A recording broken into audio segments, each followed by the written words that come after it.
Hey guys, it's Laura. Welcome back sa aking channel. Meron na naman tayong panibagong video at sa video na ito ay magre-review tayo ng isang produkto.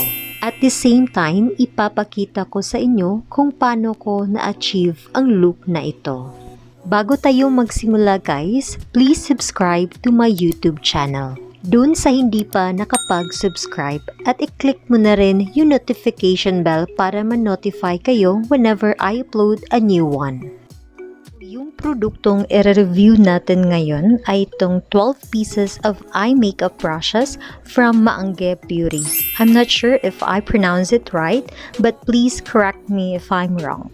Just for your information guys, they actually have a total of 16 eye makeup brushes. Kung nagtataka kayo guys kung bakit 12 pieces lang yung sa akin, actually yung set na nabili ko, it only consists of 12 pieces. Actually guys, ngayon ko lang na-notice na it consists of 16 pieces pala yung complete set ng kanilang eye makeup brushes. Kasi kapag binili ko yung complete set ng kanilang eye makeup brushes, meron kasi siyang kasamang ibang makeup brushes, just like foundation brush at yung blush brush, which is meron na ako nun. Alam niyo ba guys, nabili ko lang ito sa halagang 140 pesos lahat.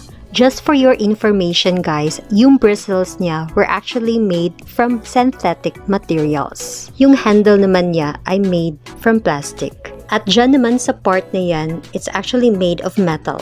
If possible guys, please watch this full video dahil marami akong isi-share sa inyo na ideas about these eye makeup brushes. At ipapakita ko sa inyo kung saan at kung paano gamitin ang mga brushes na ito. So that means ifo-focus ko sa aking tutorial yung eye makeup. So tara na! Simulan na natin yung makeup tutorial. Magsisimula ako sa aking kilay. Gagamit ako nitong LA Curl Brow Pomade in a dark brown shade. Ito yung gagamitin kong brush para sa aking kilay. So, in just one brush, meron na siyang spoolie at yung angled brow brush. Ipapahid ko lang siya side by side. Tapos, susuklayin ko lang yung aking kilay. Dapat sa ibaba kayo magsisimulang mag-outline ng inyong kilay.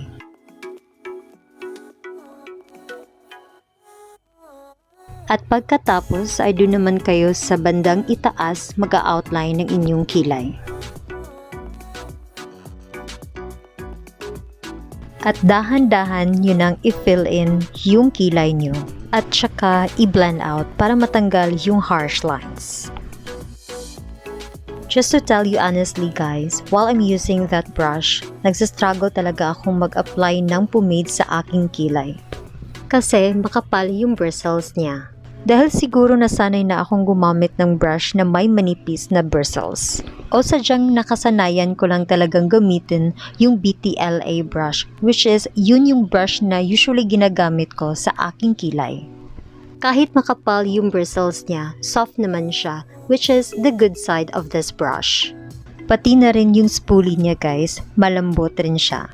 Actually guys, hindi naman talaga big issue kung makapal yung bristles niya. Kasi kung sa tingin nyo kailangan nyong linisin yung kilay nyo, we can actually use concealer after this. So yun yung feedback ko about this brush. Just a disclaimer guys, lahat na masasabi ko about these brushes, this is just based on my personal experience.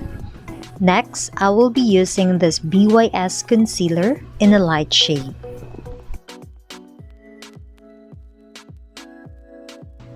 Short shader brush, ito yung gagamitin kong panglinis sa aking kilay. Lilinisin ko na yung kilay ko using a concealer. Alam nyo guys, optional lang naman talaga itong concealer. Nasa sa inyo na yun kung gagamit kayo ng concealer na panglinis ng inyong kilay. Pero kung gusto mo talaga yung very defined eyebrows or gusto mong ma-achieve yung perfect eyebrows, then dapat ka talagang gumamit ng concealer. Maglalagay na lang din ako ng concealer sa aking mata. Alam niyo ba guys kung ano yung nagugustuhan ko about these brushes? Well, ang nagugustuhan ko ay meron na siyang mga pangalan each brushes. So that means madali lang talaga siyang i-identify. Masasabi kong perfect talaga ito for beginners. Dahil dito guys, unti-unti ko nang na-familiarize yung iba't ibang eye makeup brushes. Let's move on to our eyeshadow. So, I will be using this Fashion 21 color set number 2. Ito yung unang shade na gagamitin ko as my transition color. So, I will be using this blending brush. Sa pag-a-apply ng transition color, you should place it above your crease. Pero hindi dapat lalagpas sa inyong brow bone. Para hindi kayo maguluhan guys, always remember that your transition color should always be placed in between your brow bone and your crease. Parang pinagulo ko lang yung utak nyo guys. Pagkatapos nyo mag-apply ng transition color, huwag nyong kalimutang mag-blend. Blend lang kayo ng blend guys para matanggal yung harsh edges. Napaka-importante talagang i-blend nyo yung eyeshadow nyo para smooth and seamless finish yung eye look nyo. I will be using this shade for my crease.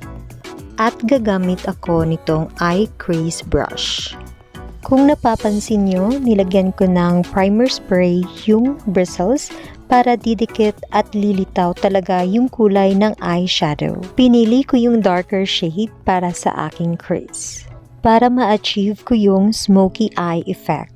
And of course, to achieve that smoky eye effect, blend lang tayo ng blend guys. Alam niyo guys, nagwa-wonder talaga ako kung bakit napakaraming eye makeup brushes. Kung pwede naman isa o dalawang eye makeup brushes lang yung gagamitin natin. But then, I realized na importante pala na meron kang iba't ibang eye makeup brushes to achieve that smooth and seamless finish on your eye look. Lalong-lalo na kung gagawa kayo ng smoky eye makeup. Napaka-importante guys na malaman nyo yung iba't ibang pangalan ng eye makeup brushes at kung saan siya dapat gagamitin. Pero depende yon sa eye makeup brushes. Kasi meron namang eye makeup brush or eye makeup brushes na masasabi kong for multifunction na siya. Next, I will be using this tapered blending brush to blend out the harsh edges of my eyeshadow. Ang importante naman sa pag-eyeshadow ay yung pag-blend. Blending is the key to success talaga guys. For beginners, kahit dalawa o tatlong eye makeup brushes lang yung gagamitin nyo for your eyeshadow, okay lang yun. Kung gusto nyo pang mas detailed na eyeshadow makeup tutorial, just let me know in the comment box below. In fairness naman guys, sa brushes for eyeshadow, maganda yung quality niya. As you can see, well blended talaga yung eyeshadow ko. Next, I will be using this shade. This eyeshadow palette comes from BYS. Then, gagamitin ko itong contour brush.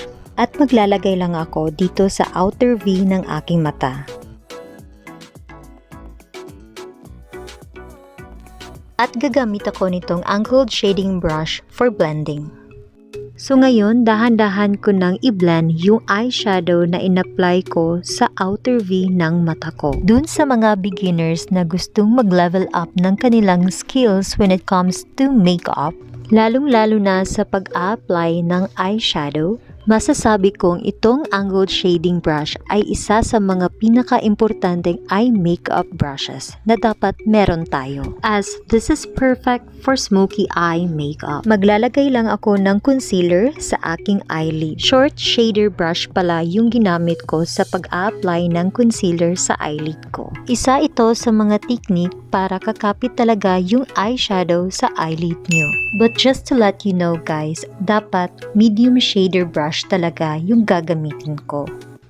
I will be using this shade for my eyelid. Gagamitin ko yung brush na kasama na dun sa eyeshadow palette. Madali kasi siyang gamitin dahil manipis yung bristles niya. At saka straight cut yung endpoint niya. If you think hindi enough yung brush niya, pwede naman kayong gumamit ng fingertip. Kasi mas kakapit yung eyeshadow kapag fingertip yung gagamitin mo. Lalong-lalo na kung yung eyeshadow na gagamitin nyo ay hindi siya totally pigmented. Masasabi ko talagang effective ito guys. Next, I will be using this medium shader brush for my lower lash line. Kung naalala nyo na sinabi ko kanina na dapat medium shader brush yung ginamit ko, the reason behind that is ini-interchange ko yung purpose or yung usage ng brushes. Kasi naman, supposedly, short shader brush yung gagamitin ko for my lower lash line.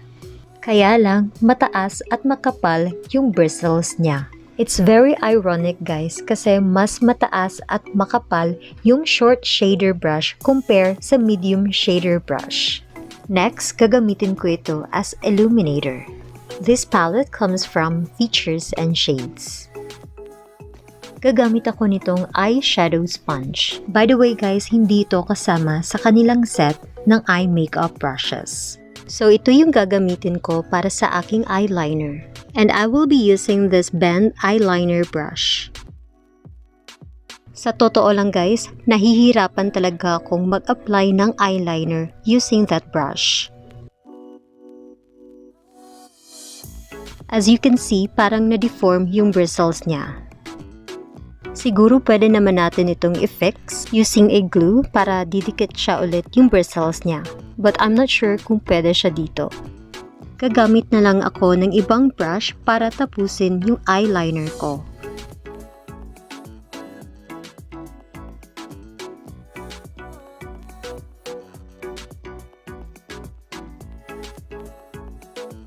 For my mascara, I will be using this Maybelline Lash Sensational.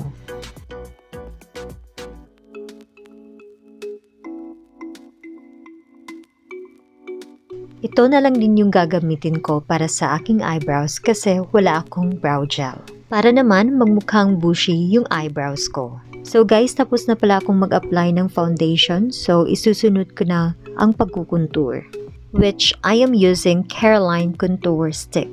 By the way guys, first time ko palang gumamit itong Caroline Contour Stick. Kaya kung nakita nyo naman, hindi pa talaga ako sanay gumamit ng contour stick. Kasi I usually used a powder one. Na-curious lang talaga ako sa product na ito guys. Kasi napapansin ko maraming Pinoy beauty vloggers na gumagamit nito. Pagkatapos ay mag-a-apply lang ako nitong loose powder from Fashion 21.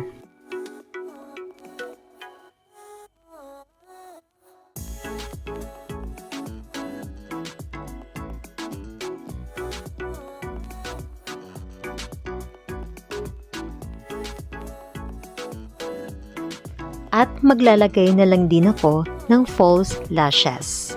Alam niyo guys, nagsastruggle pa rin akong maglagay ng false lashes. Next, I will be using this BYS Blush. This is in a coral shade.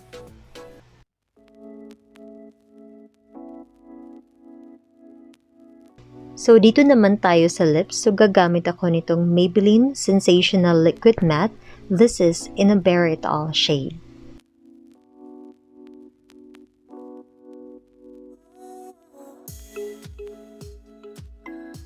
Tapos maglalagay ako ng lip shiner, which is I will be using Fashion 21 Lip Shine.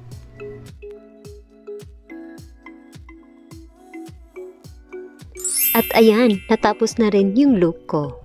Madali lang talagang i-achieve ang look na ito if you will just be using the right brushes.